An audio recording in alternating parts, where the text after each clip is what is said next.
Hey everybody, this is Mr. Carey coming back to you with part 2 of the Chapter 6 review test. This is going to be video 2 of 3. And we left off on page 272, just finished up, and now we're moving to 273 and 274. So, if you are just tuning in, do yourself a favor, go back and watch video 1. You watch the first 2 pages, and then come and join us for the second video. Or if you don't really want to, then I guess you can continue watching. That's fine. All right, let's start off with number 10. Marita works in a florist shop and makes flower arrangements, right? So as I tell my students, I don't really care. What I care about is my numbers. 2/10 of the flowers are daisies and a total of 10 flowers in each vase. So that's what I care about. I don't care about anything else. I care about these two numbers. 10 flowers and 2/10 of the flowers. All right, excellent. Now let's go into part A. If Marita makes 4 arrangements, how many daisies does she need? So let's break this down. Remember, with any fractions, I have 2/10. Remember, this, not only my denominator, it's total number of flowers, at least here it does, and this is number of daisies, and that's it. So this is this is for one arrangement, right? So I'm going to put this here. This is one arrangement. I'm just going to put one arrange, right? That is one arrangement, okay? So what they're asking us is what happens if I want to make 4 arrangements. Okay, so what does that mean? What does it mean if I have one arrangement is 2/10? Then how many would 4 arrangements be? Well, let's check that out. So the way we would do this is take our original fraction. Now you can make it in a fraction if you want. I'm going to, because it makes the most sense to me, and it'll give me a chance to explain. So if I have 2/10, I need to make 4 arrangements. So this is one arrangement. I'm going to put a circle there. I need to make 4 arrangements. So how can I make 4 arrangements? I am going to multiply 4 arrangements. 4 over 4. That's showing you I'm making 4 different arrangements. So let's just multiply straight across. 2 times 4 is what? Is 8. 10 times 4 is 40. Now, what's my answer? Well, this is 40 total flowers. This is 8 daisies. So I am going to put 8 daisies. Now you need to explain, how can you check your answer? Okay. Well, one way you can check your answer is once you figure out how many daisies you need, right? That's why I like to do the fraction, right? So that way I can look at this and I can use this fraction in my answer, okay? So what I'll do, let's figure out what we can do here. Let's figure out how we can do this as soon as I delete my text box. Good. Okay. So how can you check your answer? I can take my new equivalent fraction, and I want to put comma 8 over 40, which means I have 8 daisies out of 40 flowers, and I can divide that fraction by 4, which will give me my original fraction of daisies to flowers, 2 over 10. Now that's a pretty good explanation, and so by giving me this explanation, you're showing me that you know how, I think I misspelled equivalent. I did. I can take my equivalent fraction. You're showing me one that you're telling me you know how to make an equivalent fraction. 2/10 by 4, 2/10 times 4. And then you're telling me that you can also reduce that fraction by dividing by 4. So you're showing me two different things, that you know how to not only make an equivalent fraction, but reduce a fraction as well. Okay, cool. Let's move on to part B. So now, last weekend, Marita used 10 daisies to make a flower arrangement. Okay, 10 daisies to make a flower arrangement.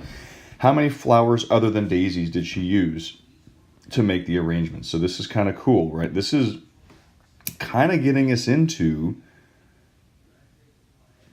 what we're going to see here is adding and subtracting fractions, which we'll get into next unit or next lesson. So let's go into 10.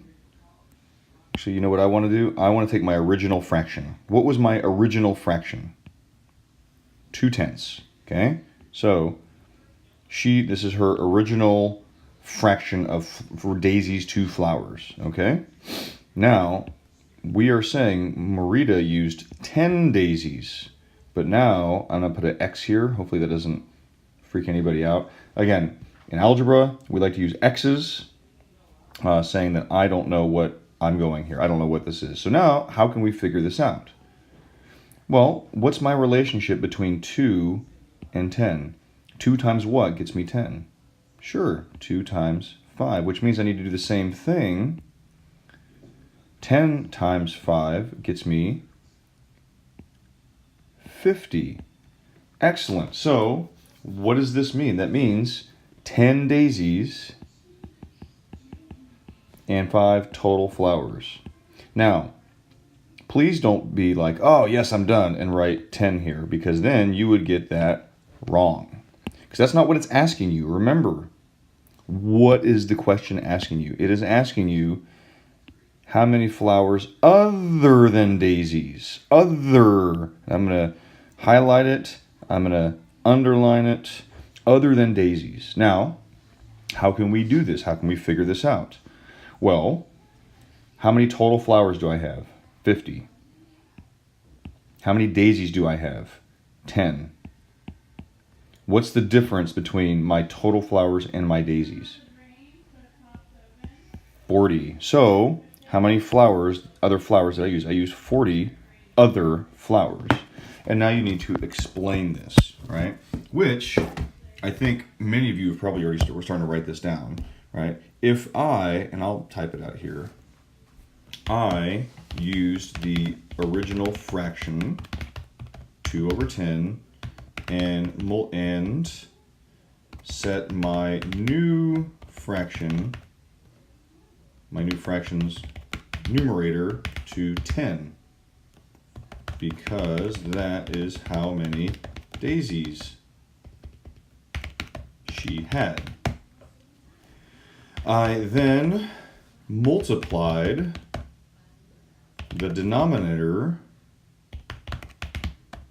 by 5 to get my total number of flowers, 50. I subtracted 10 daisies from the total number of flowers, 50, and found that I have 40 other types of flowers. Now, many of you are probably like, wow, do I got to write all of that? Again, it's up to you, right? You can probably shorten that. I tend to be a little long-winded when I explain things, but that's because I want to make sure that people understand what it is that I did here. And that's pretty good, right? I took my original fraction, 2/10, set my new fraction's numerator to 10 because that's how many daisies she had. She had 10 daisies. But then I had to find out the total number of flowers, so I multiplied by 5, and then I subtracted 10 daisies from the total number of flowers, which is what we did here. I'll highlight that in red. And then found out that I have 40 other types of flowers. There you go. Perfect. Excellent. Now let's move on to number 11. So this is, again, we're going to take my fractions, right? And I'm going to do this, I'll do red first. I have 10/28. I have a cat, and it's an awkward way to write that. 6/12 have a dog. That looks familiar. And then 2/14 have a pet bird. Okay, so now all you have to do is take each one of these and figure out if what they're saying is true. Okay, so how many students have a cat? And I'm gonna do this in red. So if I have 10, 20, I always forget to turn the highlighter off. 10/28 have a cat. And we are saying that in simplest form, 10/28 is equal to 5/14. Okay, so let's look at this. What is my relationship between 10/28 and 5/14? What about, 10 to 5? How can I get from 10 to 5? 10 divided by what is 5? Sure, divided by 2 is 5. So now we have to check, is 28 divided by 2 14? Which, yes, it is. 28 divided by 2 is 14. And then we can just check this by multiplying, right? Is 5 times 2? Is that 10? Yes. Is 14 times 2 28? Sure it is. So now we know that's true. Excellent. All right. And then now let's look at, in simplest form, 2/4 of the students have a dog. Okay, now I'm going to underline this because this is extremely important. In simplest form, right? Now I know, this is all simplest form. This is this as low as you can go with a fraction. Okay, I know 5/14 is in simplest form because 5 is a prime number, and there's nothing I can divide, like 5 will not divide into 14. So I know that's a simplest form. Now, I don't even need to look at number 11, right? I don't even have to compare 6/12 to 2/4 because what they're saying is 2/4 is in simplest form. Is 2/4 in simplest form? All right, is this as low as I can go? No, it's not, because I can still, what's half of 4? 2. Can I go lower than that? Sure. What's 2 divided by 2 and 4 divided by 2? 1 and 2. So 1/2 is my simplest form. So that is going to be a big fat false, because 2/4 is not in simplest form. It doesn't matter that 2/4 is equal to 6/12. That's not what they're asking. In simplest form. That's why I highlighted it or underlined it. Now let's go over to pet birds. I'm going to do that in green. So pet birds, how many pet birds do we have? Well, 2/14 of the class have pet birds. So what we're saying is 2/14 is equal to 1/7. Now, is that true? Well, let's test it out. What's my relationship between 2 and 1? 2 divided by what gets me 1? All right, 2 divided by 2 gets me 1. That means 14 divided by 2 has to be 7. And you know what? Sure enough, it is. 14 divided by 2 is 7. 7 times 2 is 14. Just like 1 times 2 is 2. So that's a big true right there. Awesome. Now, hopefully you're taking notes, or if you need to, go ahead and pause this, take down your notes. And we are going to switch over to page 274. So I'm going to cue that up. 274 coming to you in 3, 2, 1. Bam. There it is. Okay. Now, if we look at number 12, this is going to be more ordering. 12 and 13 is going to be ordering our fractions. Now, number 12, fortunately we don't have to put it on a number line. You can if you want, but this is just testing your, do you understand the relationships between fractions? All right, so let's read this. Regina, Courtney, Ellen, right, got it. They hiked somewhere. I don't really care where they hiked, but all I care about are the numbers. Courtney, 3/6. Ellen, let's do a different color here. Ellen, 3/8. Now we just need to compare. Oh, and we forgot. Oh, see, I forgot Regina. You guys let me forget Regina, because Regina hiked a lot, it looks like. Let's do that in green. Regina hiked 7/10 of the distance, right? So, again, this is assuming Bear Pond is whatever the distance is. Doesn't matter. So what we're saying here is each of these girls hiked a certain amount of distance. We just need to compare how far they each hiked. So if you want, you can put this as on a number line. I'm going to. You don't necessarily have to. I'm going to just because it's easier for me to look at. And I also like, remember what Mr. Carey said in his spare time, he likes making number lines. So, which if you believe that, it's, it's absolutely not true. I like reducing fractions in my spare time. So let's set up my number line here, 0 and 1. So let's look. Do we have any of these fractions that are 1/2? Right? Remember, that's our benchmark, 1/2. Are any of these fractions 1/2?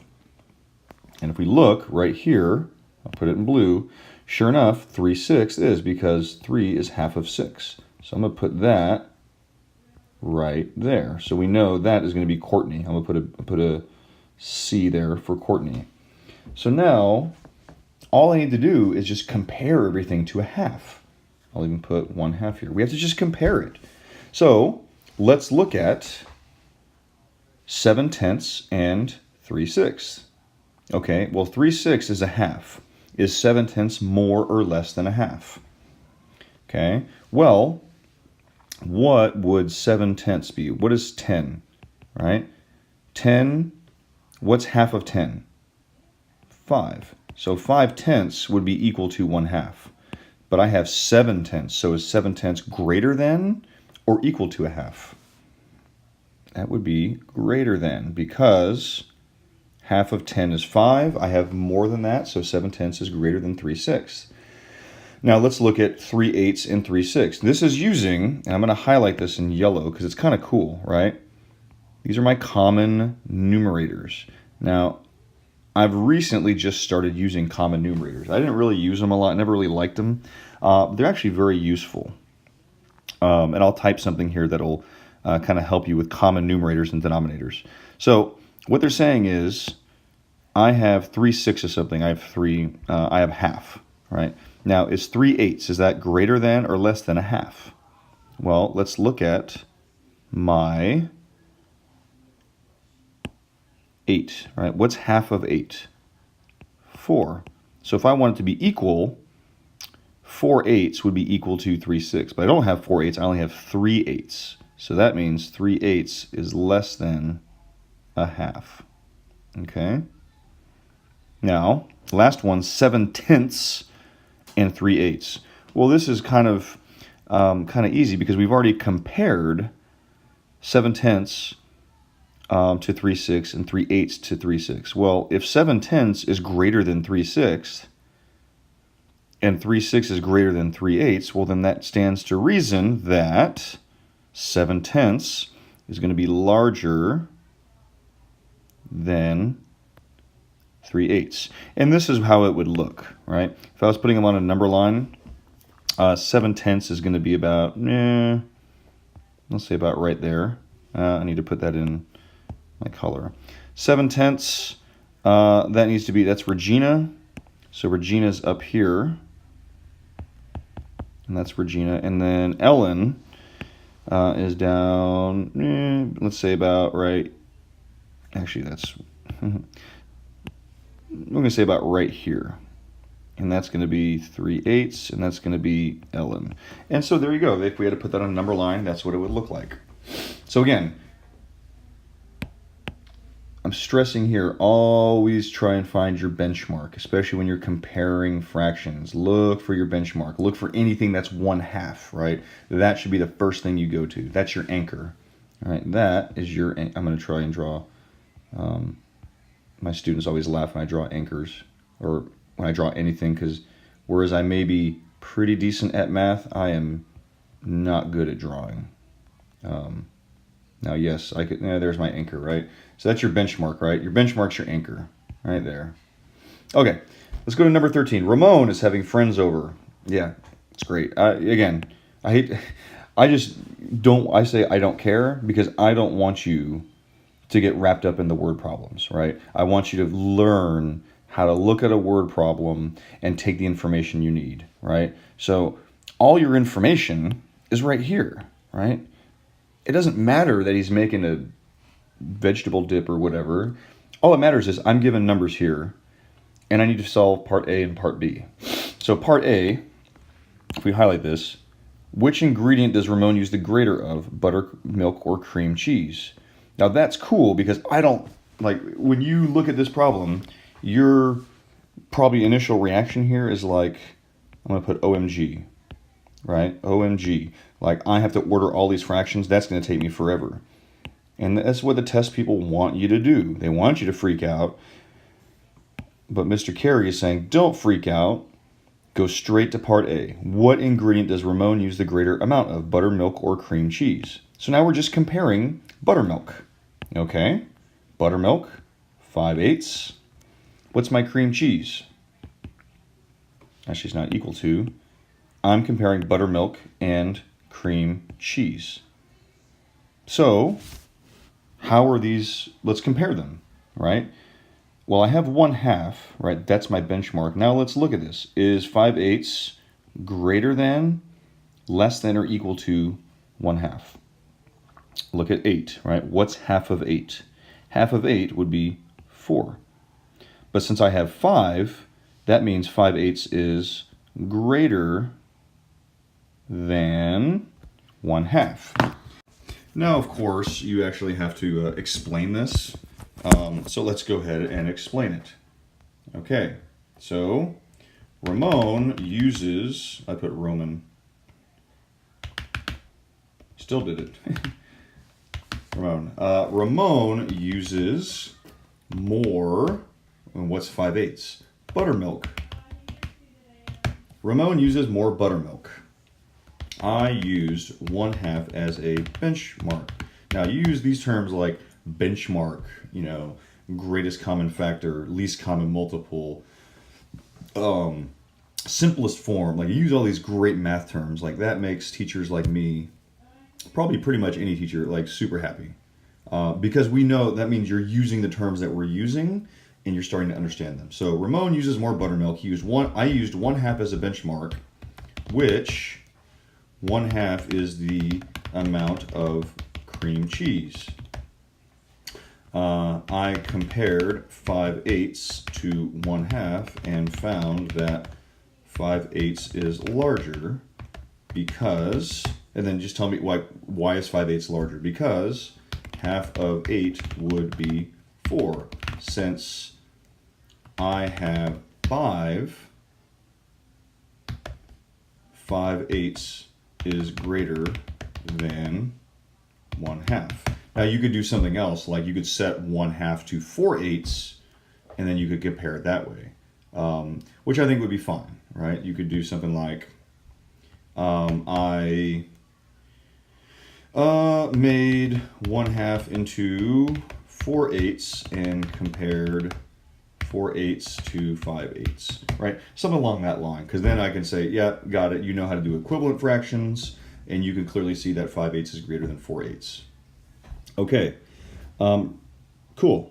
Let's go to part B. Ramon says that he needs the same amount of 2 different ingredients. See, now it gets tricky.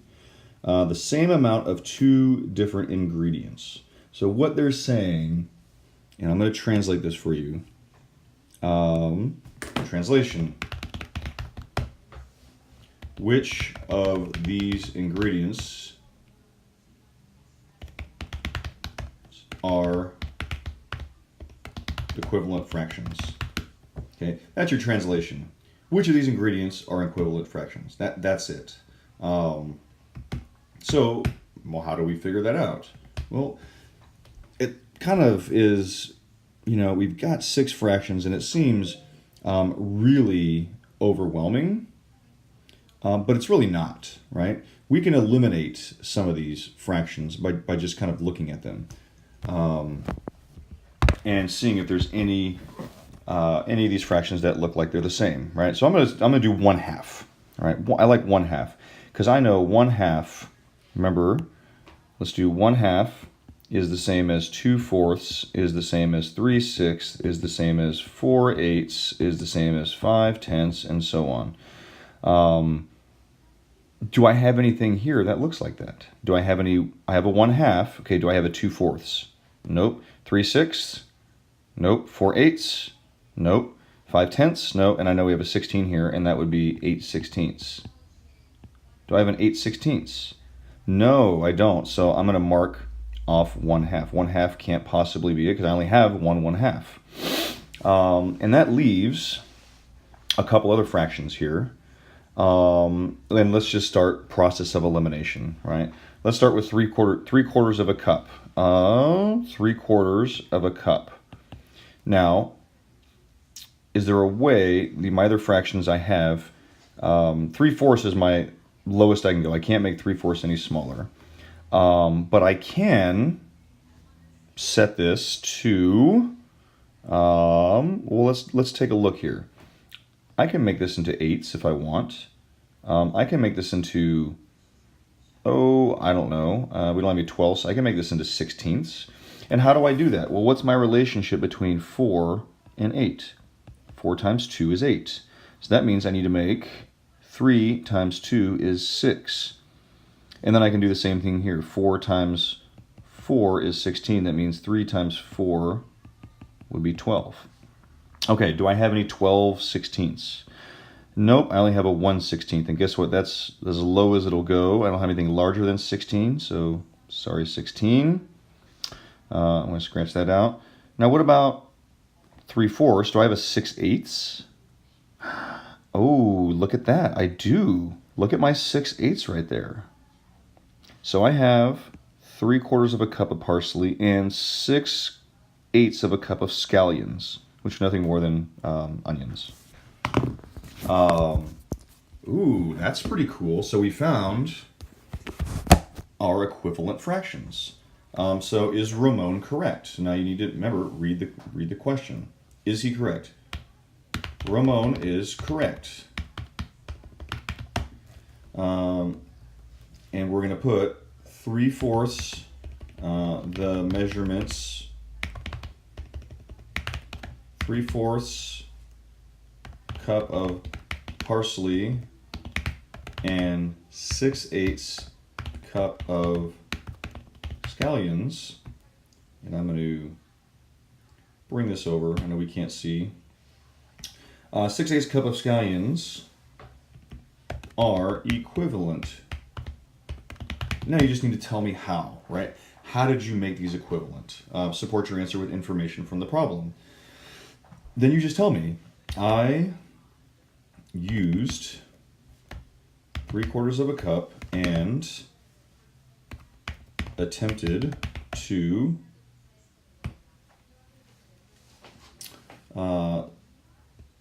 if you want to say attempted to see if I could make a new fraction using 8 as a denominator. I multiplied, and then just tell me how you did it. I multiplied